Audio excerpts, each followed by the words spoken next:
할렐루야. 예배를 잘 드리자. 이 제목으로 은혜를 나누려고 그래요. 여러분, 우리는 예배 드리는 사람입니다. 성도는 예배 드리는 사람이에요. 근데 예배를 잘 드려야 된다. 여러분, 가인도 예배를 드렸고 아벨도 예배를 드렸어요. 그런데 하나님이 가인의 예배는 안 받으셨답니다. 여러분, 그러니 우리가 예배를 드리고 있는데 우리가 드리는 예배를 하나님이 안 받으실 수도 있다라는 거예요. 그러니 예배 드리는 사람이 예배를 드렸는데 예배를 하나님이 안 받으시면 어떻게 되겠어요? 복도 못 받는 거예요. 그렇게 따지면. 그래서 여러분, 오늘은 제가 부탁을 드리는데 핸드폰 만지지 마세요. 저만 보세요. 귀를 여세요. 오늘 말씀은 생명입니다. 여러분이 살고 죽는 문제와도 같아요. 여러분, 요즘에 강단에서 이런 말 잘 안 하려고 그래요. 좋은 말만 해주고 성도들 막 칭찬하고 이런 거 많아요. 그러나 하나님의 말씀이 진리라. 말씀대로 얘기하는 것이니 여러분, 이 말씀으로 큰 은혜 받는 시간 되기를 축복합니다. 예수의 열정 5번째 예배에 대한 말씀을 드리는 건데 예배의 정의부터 먼저 말씀을 드리려고 합니다. 예배란 최상의 존재에게 최상의 가치를 드리는 행위입니다. 자, 이 세상에 최상의 존재는 누구냐 그러면 하나님이십니다. 할렐루야.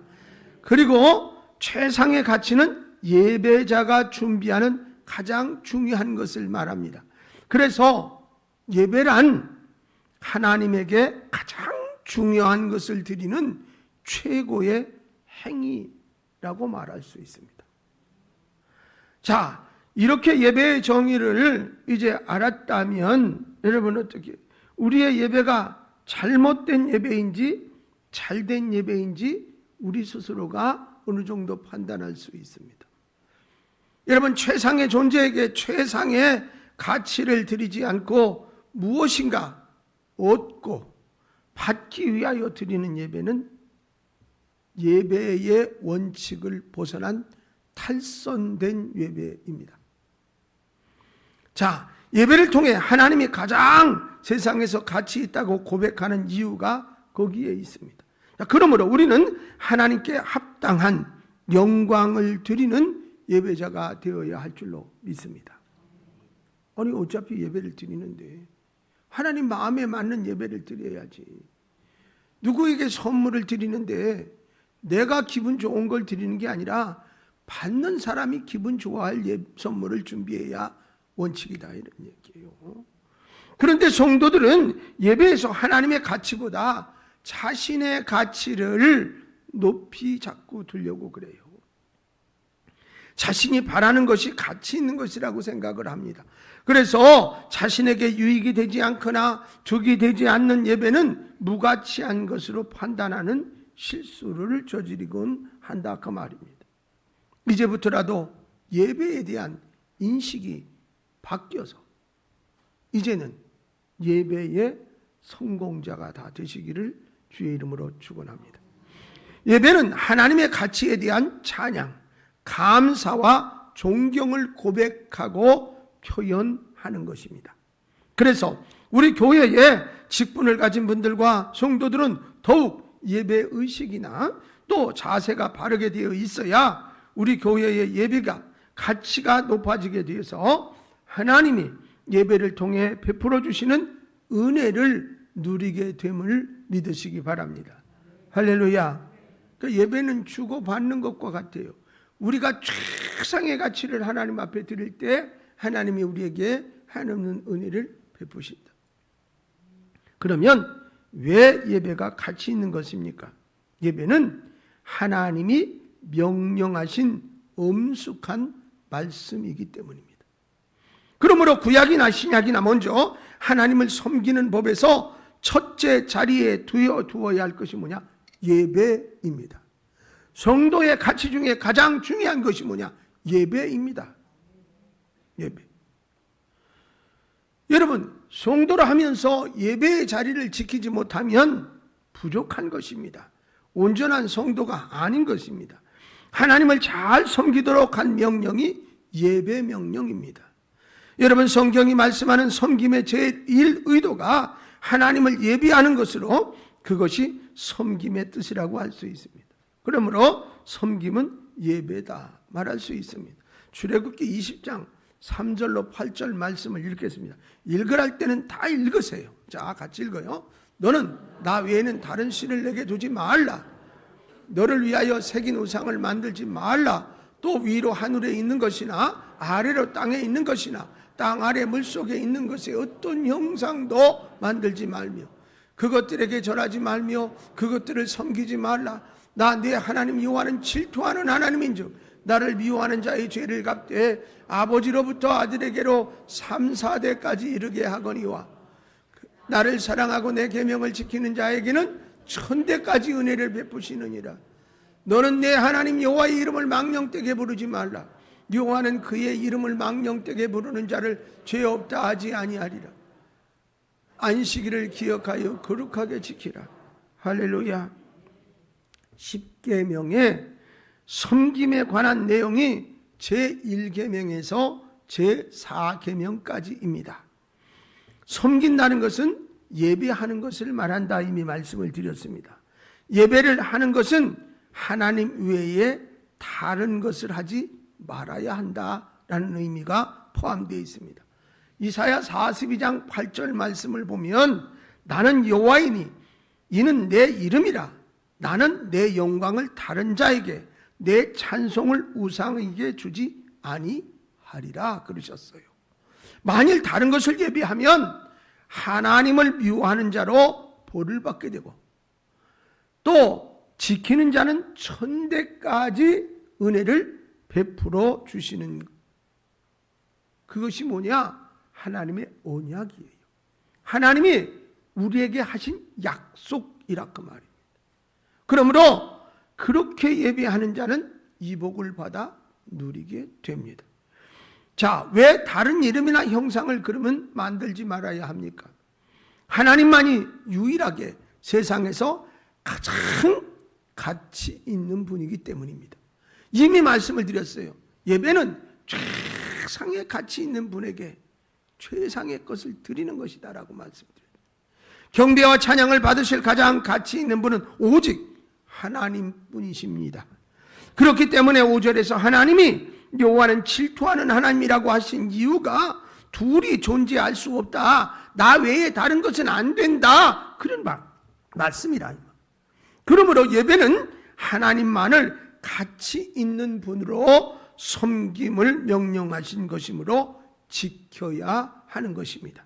자, 그러면 어떻게 가치 있는 예배를 하나님께 드릴 수 있을까요?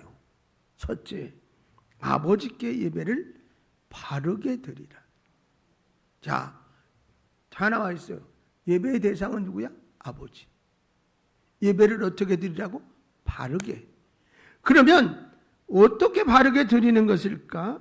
요한복음 4장 오늘 본문 19절로 21절 말씀을 다시 한번 봅시다. 다시 한번. 여자가 이르되 주여 내가 보니 선지자로소이다. 우리 조상들은 이 산에서 예배하였는데 당신의 말은 예배할 곳이 예루살렘에 있다 하더이다. 자, 여기서 찬찬히 예수께서 이르시되 여자여 내 말을 믿으라.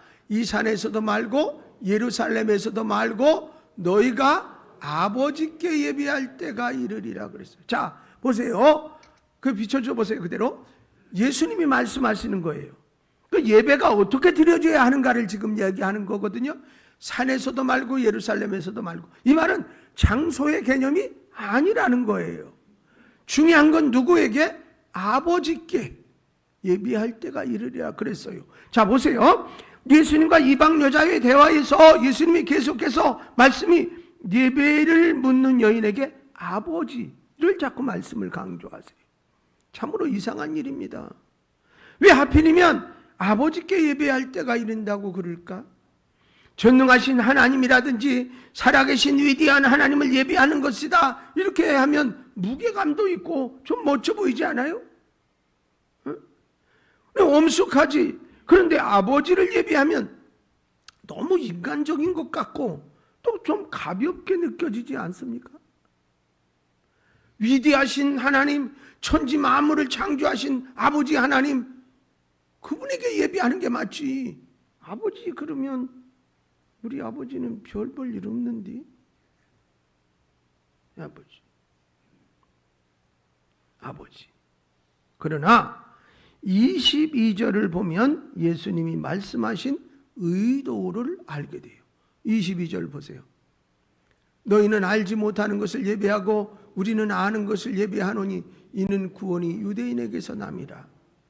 자, 여러분 무슨 말입니까? 예배한다고 하나님 찾는 것이 중요한 것이 아니라는 말씀이에요.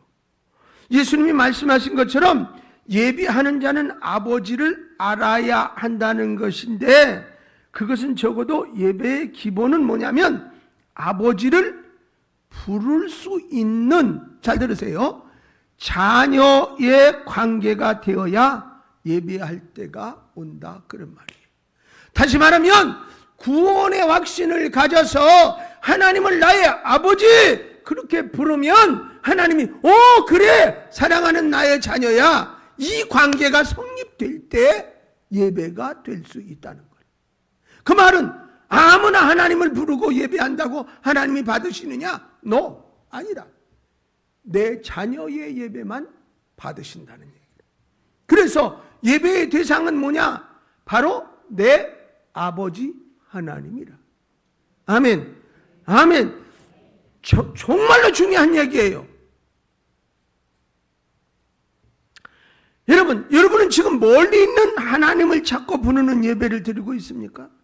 아니면 가장 친밀한 자로서 아버지를 만나고 있습니까? 하나님과 나의 관계란 있을 수 없는 관계예요. 왜 그런 줄 아세요? 하나님은 만드시는 분이고 우리는 피조물이라. 여러분 절대로 관계가 될 수 없는 원리거든요. 그러나 아버지는 얼마든지 깊은 관계를 맺을 수 있는 관계. 이에 관해 중요한 말씀이 있어요. 세 군데인데 같이 읽어보려고 그래요. 마가복음 14장 36절, 로마서 8장 15절, 갈라디아서 4장 6절을 연속해서 말씀을 보겠습니다. 이르시되 아빠 아버지여, 아버지께는 모든 것이 가능하오니 이 잔을 내게서 옮기시옵소서. 그러나 나의 원대로 마옵시고 아버지의 원대로 하옵소서 하시고, 너희는 다시 무수하는 종의 영을 받지 아니하고 양자의 영을 받았으므로 우리가 아빠 아버지라고 부르짖느니라. 너희가 아들이므로 하나님이 그 아들의 영을 우리 마음 가운데 보내사 아빠 아버지라 부르게 하셔. 할렐루야. 여러분, 우리를 아무리 쳐다봐도, 나를 내가 좋게 평가하고 평가하려고 해도 하나님을 아버지라 부를 수 있는 자격이 없어요.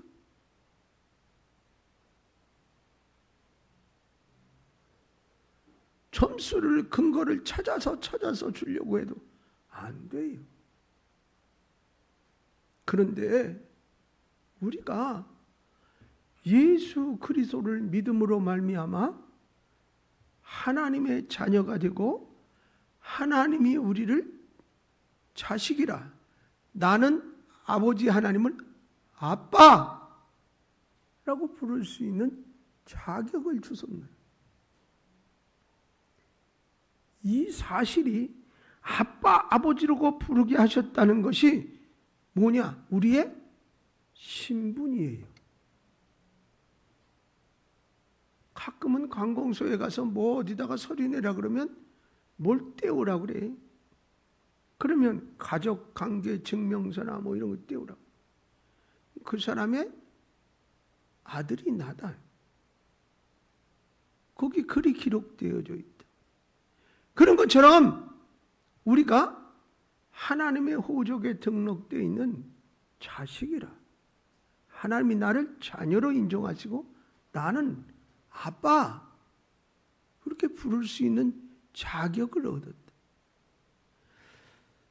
여러분, 그러므로 말미암아 아버지하고 나는 얼마든지 깊은 관계를 맺을 수 있는 신분이 되었다라는 말이에요.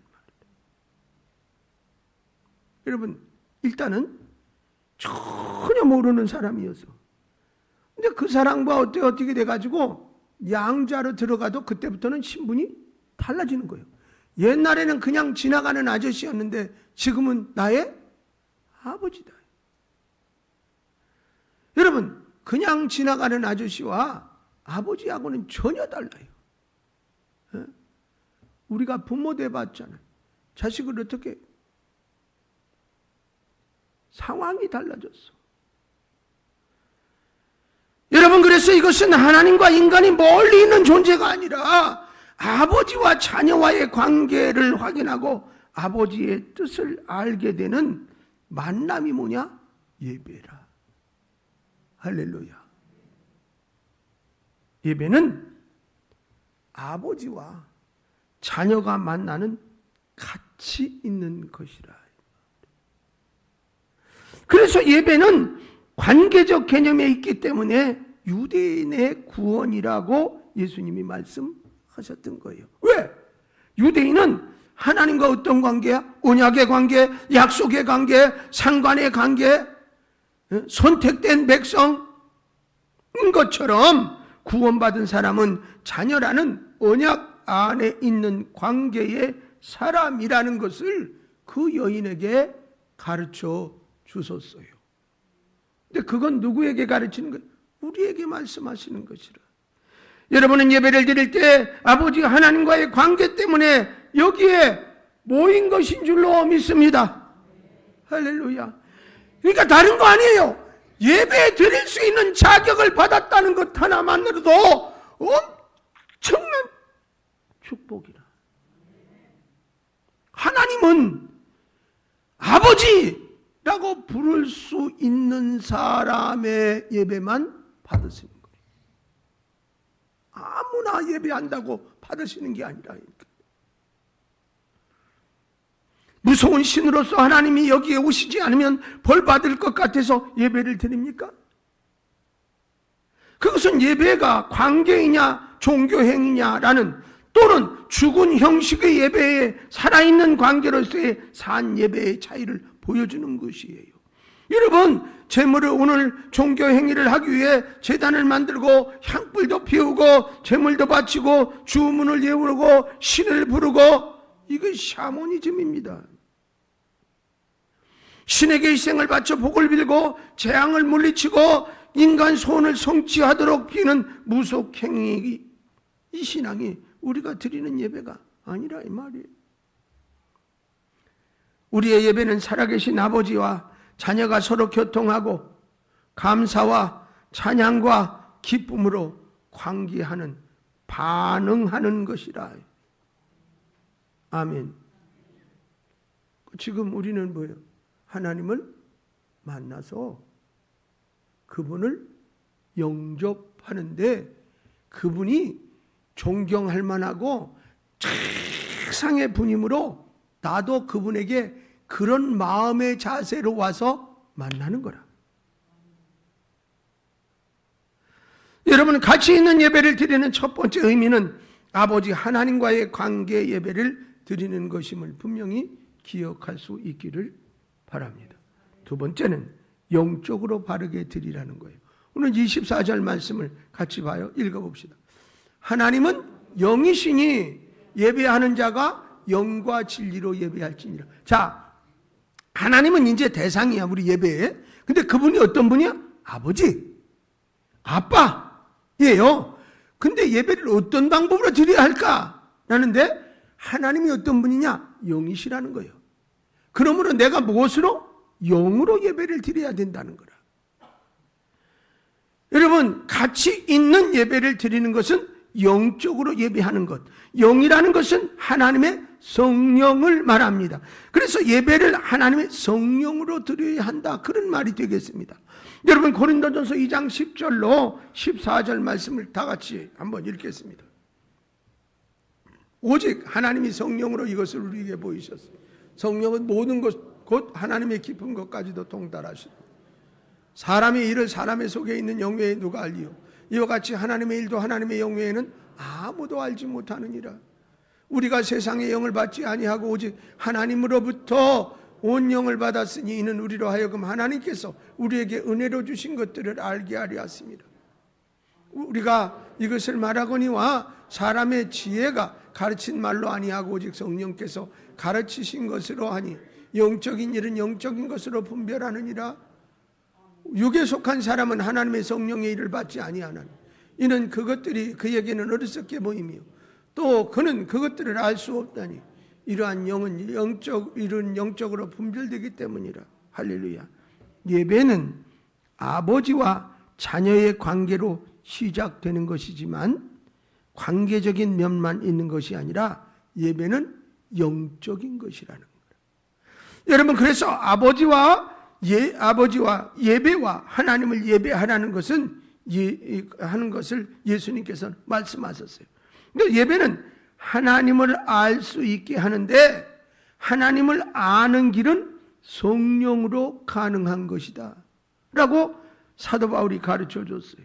그래서 예배는 영적인 일이다. 예배는 성령의 사역입니다. 그러므로 영적으로 깨닫고 분별하게 되는 것이라. 고린도전서 2장 10절 말씀해 보니 성령은 모든 것 곧 하나님의 깊은 것까지도 통달하시느니라 그랬어요. 그래서 예배의 전 과정에서 가장 중요한 것이 뭐냐?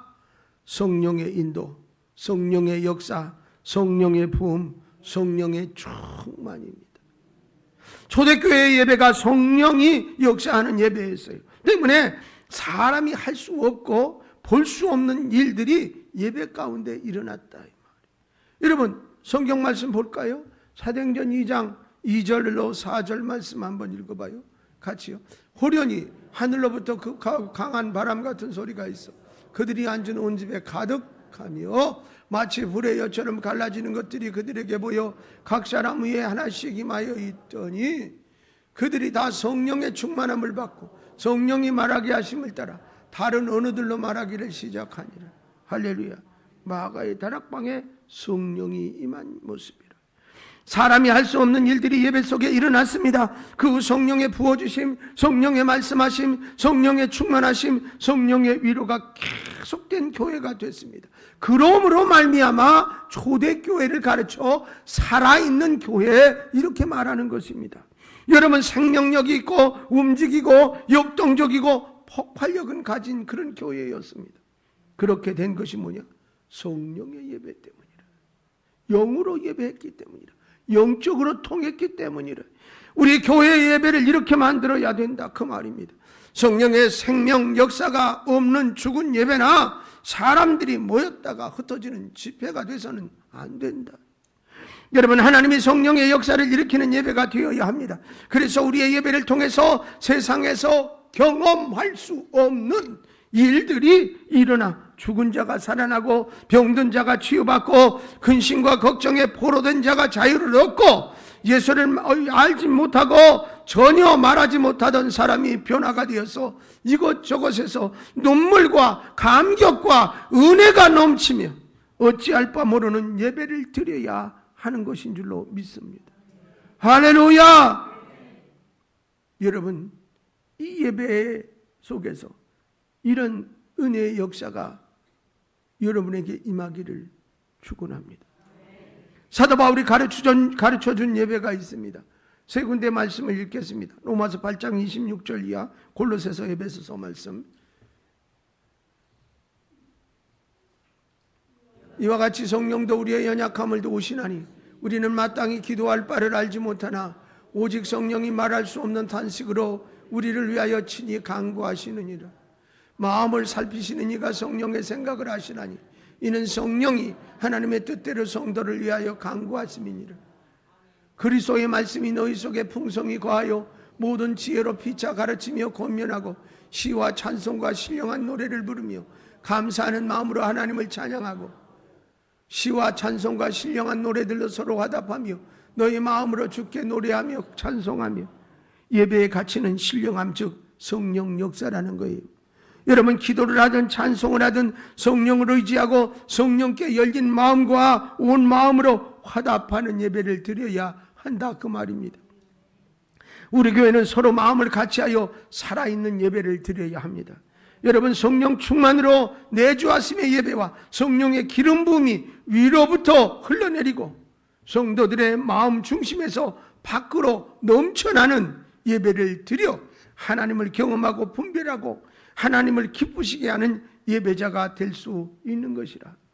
여러분 다윗은 시편 57편 7절로 9절에서 보여주세요. 하나님의 영으로 채워져 있는 예배자의 모습을 볼 수가 있어요. 하나님이여 내 마음이 확정되었고 내 마음이 확정되었사오니 내가 노래하고 내가 찬송하리이다. 내 영광이 깰지어다 비파야 수금아 깰지어다 내가 새벽을 깨우리로다. 주여 내가 만민 중에서 주께 감사하며 문나라 중에서 주를 찬송하리다. 이제는 다윗이 다른 것으로는 쳐다도 안 보겠다. 오직 하나님께만 찬송하고 하나님께만 영광을 돌리고 이렇게 고백을 하고 있는 것이라. 왜?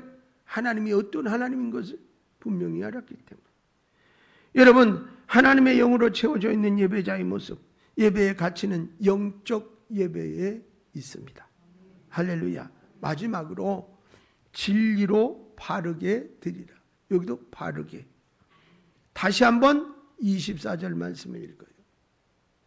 하나님은 영이시니 예배하는 자가 영과 무엇으로? 진리로 예배할지니라. 그래요. 예배의 승리자, 성공자가 되어야 할 텐데 예배의 대상은 우리의 아빠, 아버지신데 우리는 그분에게 어떻게 예배해야 하느냐? 영적으로. 그리고 그 다음에 진리로. 그것도 바르게.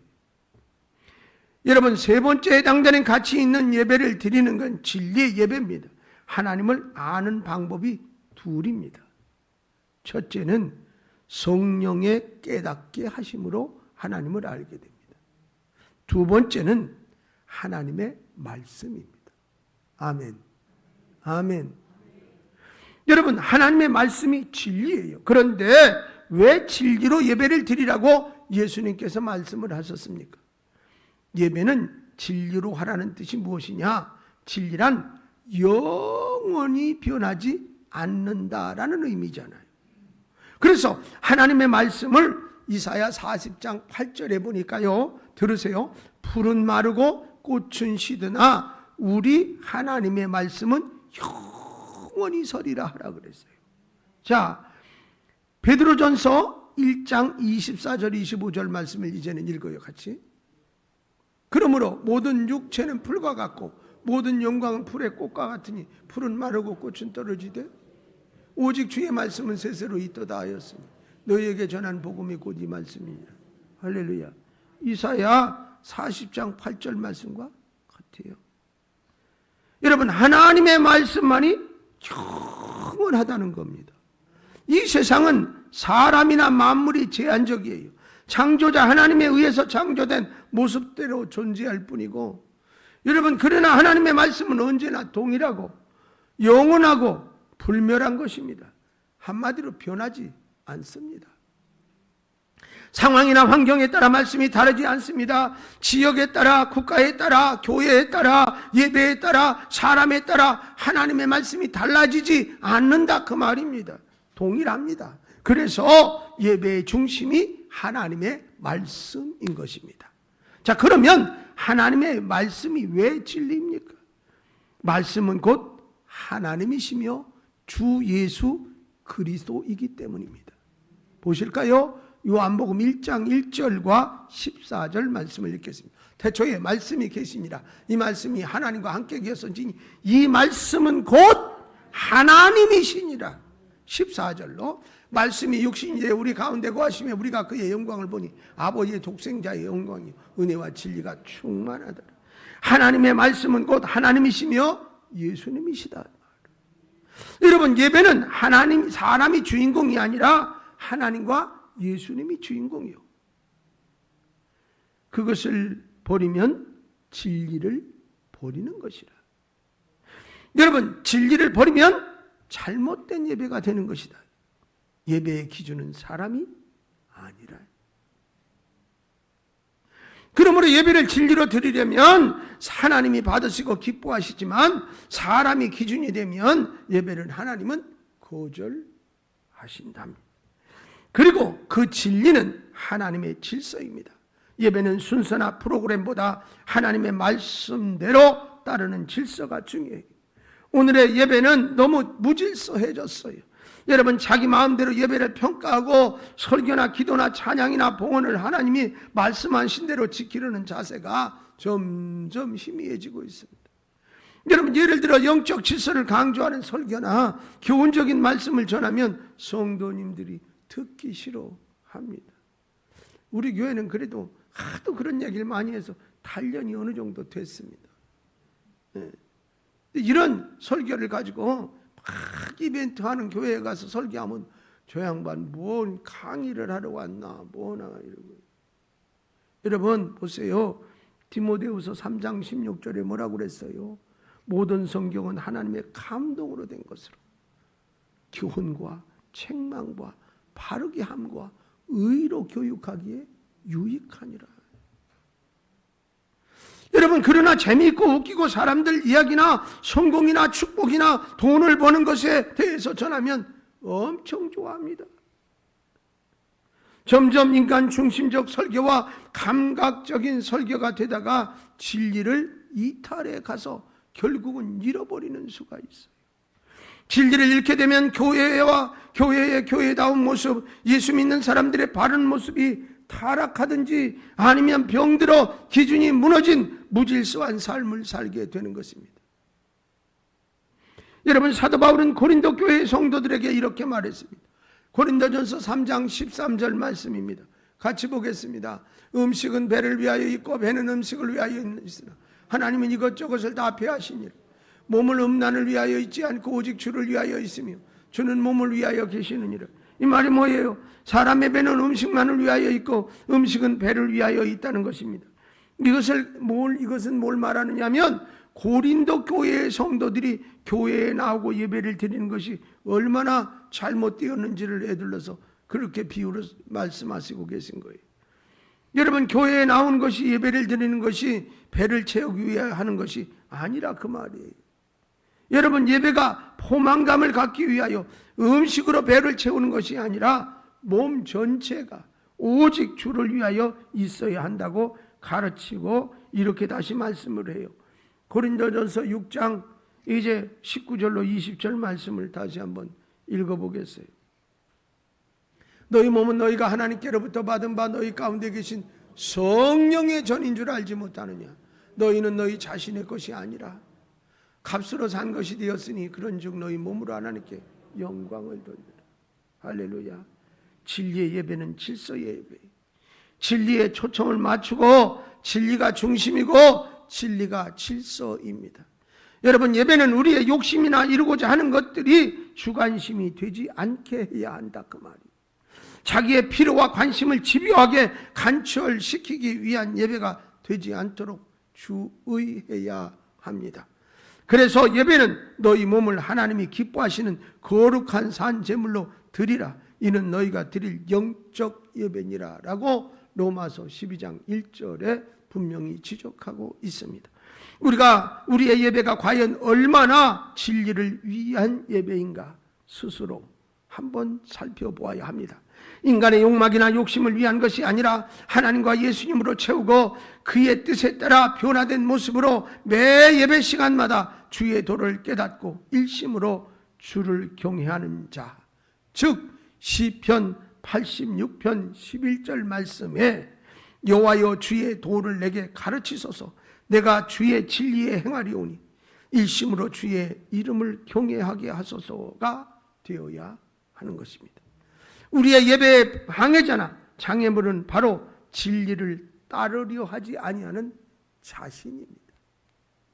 여러분, 너무 자기 중심적이고 또 자기 필요에 의해서 예배가 좌우되는 무질서한 예배가 되지 않도록 해야 합니다. 예배는 자신의 감정, 느낌, 분위기를 버리고 진정한 길의 진리, 생명의 진리로 충만하게 되는 것입니다. 우리는 예배 때마다 진리를 구하는 자가 되어야 할 줄로 믿습니다.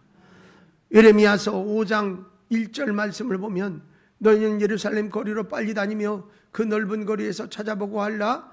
너희가 만일 정의를 행하며 진리를 구하는 자를 한 사람이라도 찾으면 내가 이 성을 용서하리라. 여러분, 예배 잘 드려야 됩니다. 예배를 잘 드려야 됩니다. 여러분이 예배를 잘못 드리면 여러분의 가정이 흔들립니다. 여러분의 자녀들이 무너집니다. 여러분, 이 나라가 무너집니다. 그러나 온전한 예배자가 나올 때 하나님이 지금 말씀하신 대로 그 성을 내가 구원하리라. 그 가정을 내가 지키리라. 그 자녀를 내가 보호하리라. 여러분, 예배는 이렇게 중요한 것이라. 예배를 잘 드리라. 참된 예배의 가치는 진리 되시는 영원한 하나님의 말씀에 있습니다. 여러분, 예배에서 진리를 발견하고 그 진리로 자유하게 되어야 합니다. 예수님께서 이방 여인에게 예배가 무엇인지를 풀어서 가르쳐 주신 것은 우연한 일이 아닙니다.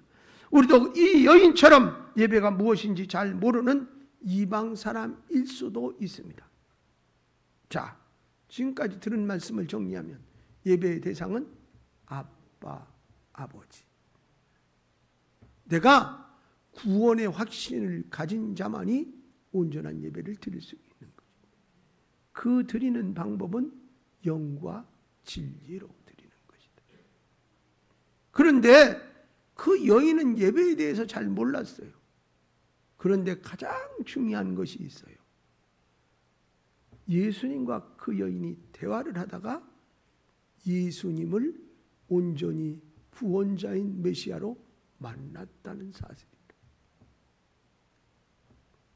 예배를 하나님 아버지라고 부르는 자녀로서 예배를 드리든 영적으로 드리든 진리의 말씀 진리대로 하나님과 예수 그리스도가 중심이 된 예배를 드리든 가장 중요한 것은 예배를 통해 예수님을 만나야 한다는 것이다. 할렐루야. 여러분, 그렇습니다. 예수님을 만나면 모든 것이 풀어지는 것이에요. 여러분, 예수님은 예배의 방법보다 예배의 가치를 가르쳐 주셨습니다. 우리 교회의 예배는 방법보다 가치를 더욱 높여 예배의 축복이 넘치게 해야 할 줄로 믿습니다. 여러분, 예배가 무엇인지 모를 수도 있어요. 오늘의 음성이 그겁니다. 내가 어디에서 무엇을 어떻게 예배해야 되는지, 아니면 지금 드리는 예배가 잘 드리는 것인지 궁금할 때도 있어요. 그러나 더 중요한 것은 예수님을 만나는 것이라. 할렐루야. 오늘 이 예배를 통해서 주님을 만나고 주님으로부터 위로를 받고 주님의 은혜에 젖어 기쁨에 감사에 충만해지는 여러분이 되시기를 주의 이름으로 축복합니다. 예배의 가치란 첫째, 아버지께 바르게 예배를 드리는 것이라. 예배의 대상이 아버지라. 둘째는 영적으로 바르게 예배를 드리는 것이라. 셋째는 진리로 바르게 예배를 드리는 것입니다. 할렐루야. 찬송하겠습니다.